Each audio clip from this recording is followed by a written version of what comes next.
Here's something that's interesting.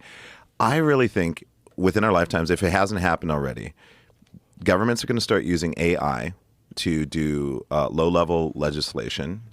And now I'm summarizing in a very optimistic way. We've been talking about this a lot, actually. Oh, okay. Okay, yeah. Good.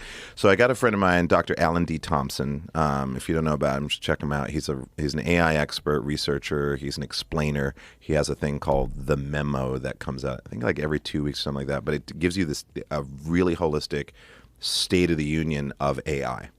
And he's hyper optimistic and calls it human evolution, which I believe in that as well. If it's used well, you get rid of the emotional factor and you just have something that's looking to solve problems. I think we may see a human AI synergistic government, at least low-level government implementation.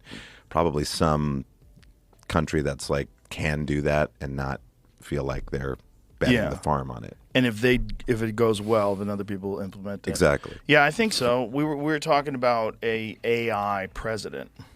Yeah. That you need a president that is immune to bias, corruption, influence, and someone who just looks at things rationally and in an intelligent way that spans all the disciplines, right? Like, how could any president really be an expert in foreign policy, the environment, economics, social justice, infrastructure, immigration? It's not possible. Look, I can't imagine. All I do is run a podcast and do comedy and occasionally commentate on fights. And all those three things take up so much of my fucking time. My whole day today has been having conversations with people about replacement opponents because there's a UFC coming on in 2 weeks. Oh, wow. So I've been having all these conversations with experts and people that I know and commentators of who can fit this spot and who's ready and who's in shape and who's turned the fight down. And how could anybody? That's so minor. That's my role is so small. I have so little to do, and yet it takes up so much of my time.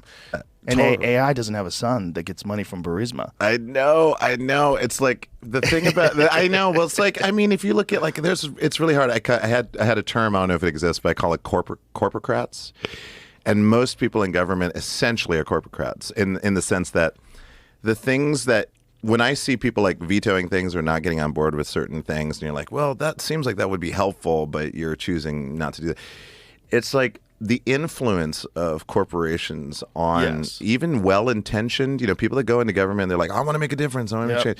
It just gets in there. It's so baked. It's baked in there. And so I don't know how you're gonna overcome that. The only thing I can think of is like, because my thing is like, I'm not really political in the sense that I don't have a party. I'm pretty independent. I'm just like, I want to choose people and to create solutions for the most amount of people possible. That's all I'm looking for, because there is no excuse for any of us being all the inequity we see in all of this stuff is totally solvable if we were much more efficient with how